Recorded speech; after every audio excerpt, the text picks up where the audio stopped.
All right. Okay. So I'm excited about now. Now we had Easter a couple days ago, so we talked about the resurrection, and so how Jesus is now going around and he's starting to show himself. Now he showed himself to Mary, and he showed himself to those two people that were walking home, and then he shows himself to the disciples two times. The first time Thomas wasn't there. The second time Thomas was. Okay. So now that second time that Jesus was there, um, he told the disciples that I will see you in Galilee. Now, Jerusalem was down here and Galilee's up here. So after a couple days, the disciples said, okay, well, let's go up to Galilee. So they take a walk. Now, it probably took them, I would say, maybe a week or so to get up there, because remember, no camels, no airplanes. And so they just, took a walk. And so when they got up there, they just kind of sat around.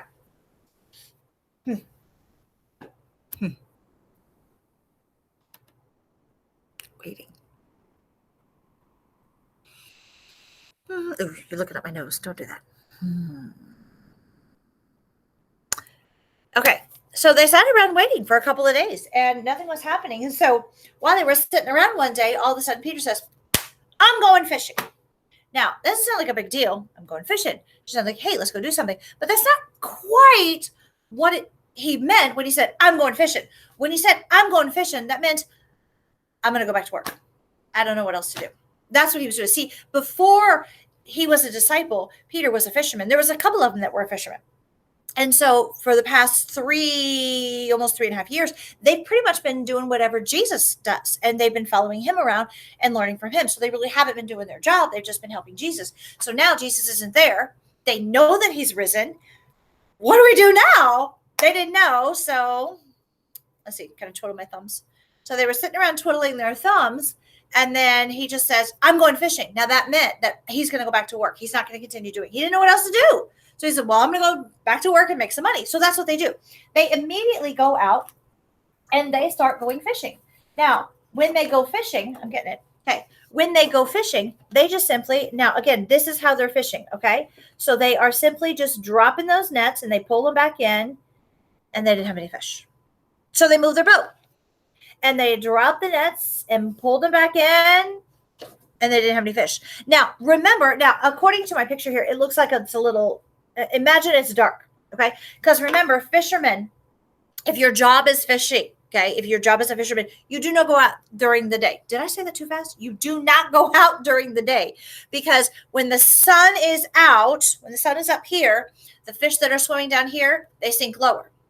So when here you come in a boat and you drop your net and you're expecting fish to be right here, well, if the sun's out, then the fish are way deeper, so you can't really catch anything. And that's the problem that you have during the day. So when you go out at night and there's no sun and you just have the moon shining, even if that, have you been watching the moon? It's been a little bit brighter the past couple of days. So when you have the moon shining down, then the fish kind of swim here. So here comes your boat and the fish are swimming right in here. So then you can catch them. So it makes it a whole lot easier. So if you're going to become a fisherman for your lifetime, that's something to remember. Even if, I'm saying my uncle used to go fishing, they would go while I'm sleeping, they would go because they have to go when it's dark out. You can't go when the sun comes up. So that's what they were doing this whole time. They were fishing in the dark. All right. And so they kept dropping their nets and moving their boat around and they were getting nothing. Now, when I say nothing, I mean, there might have been one or two fish in the net, but if your job depends upon you catching fish, one or two fish is not really going to do anything for you. I mean, that might give you maybe $1. So they needed a bunch of fish and they were not getting that. So they fished until the sun came up. And they were like, okay, this is tiring. Now, we've talked a little bit about this before. When you drop the net, okay, it's made out of rope. When you drop the net, it gets completely wet and you pull it back in, it makes it heavier. The more you drop the net and the more you pull it back up, the heavier that rope is getting. and it's getting caught in maybe with other things that are floating, maybe some seaweed yanking on stuff. So every time you're bringing it back in, it might catch on the boat. It's ripping it a little bit more. And so it's making it so each day when you finish fishing, you have to then take your net and lay it out so it can dry and then repair wherever some of the knots had come undone. So by now, their arms were so tired. Now, again, you're talking strong men here. So we're not talking, it's not like Mrs. Coon going fishing. Okay, she'd do it 2 or 3 times and that would be it. I mean, they did it for hours, and yet they weren't getting anything except more and more tired. So by the time that the sun starts to come up, they are done.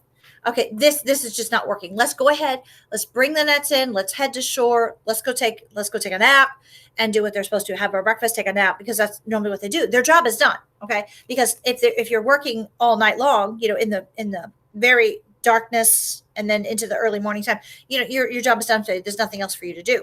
So let's go ahead, go into shore. We'll do what we need to do. And about that time that they were bringing anything in, there happened to be somebody that came walking up here on the shore. How about that? I was hiding that the whole time. Somebody was walking up on the shore and called out, "Hey, how's the fishing?" And they hollered back, "We didn't catch anything." And so the person that was on the shore, something said, "Well, drop them on the other side, and then you can catch some fish." So now these are smart men. They know where to put the net at, but they're thinking, well, maybe that person sees something. Sometimes, I don't know, fishermen have this, thing about them where they know where stuff is, even though the guys are standing right here.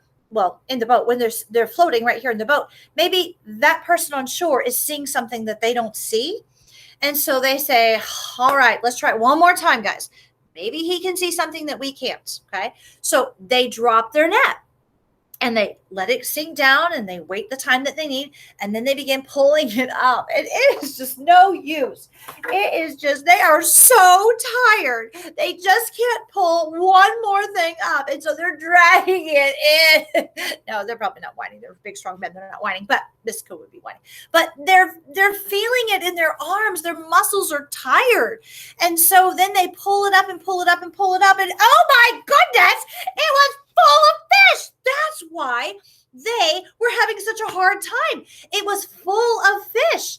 And then Peter, who was in the boat, he's like, this is not happening. I know who that man is. And he jumps in the water and swims to shore because he knows who that man is. That man is not just some guy that showed up on the shore. That's Jesus. Jesus told them to drop it down the other side. They obeyed, and their nets are full of fish. And so they're going crazy and they're pulling it in and they're catching all these fish. Not Peter, though. No, he's gone. He's gone. He's swimming and he takes off because he knows who that is. He is so excited. He can hardly wait until he gets to shore. And he sees Jesus. And so he is swimming with all of his might as fast as he can. And he gets up. Boy, he doesn't even, he's wiping that water off his face. And he comes running up right to where Jesus is. And look what's happening.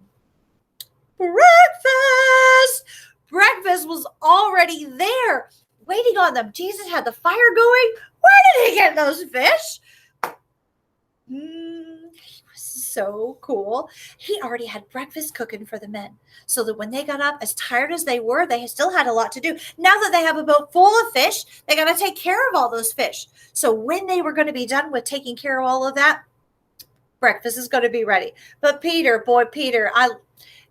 I don't know. I understand Peter. Peter is just one. He just jumps right in and he doesn't really even sometimes think, sometimes, we don't think about what we're doing. He probably should have stayed in the boat and helped his buddies, but he was so excited to be there with Jesus and to see Jesus. And so he rushed right up. Now, the men in the boat continued to take care and they ended up counting. Now, here's the thing. 153 big fish is what they were able to count. Now, the amazing thing about that is the fact that they had so many fish, and when they laid their nets out, the nets were still good. That many fish should have torn those nets. Miracle after miracle. God could do amazing things. We don't always understand what's going on, but we know that with God, all things are possible.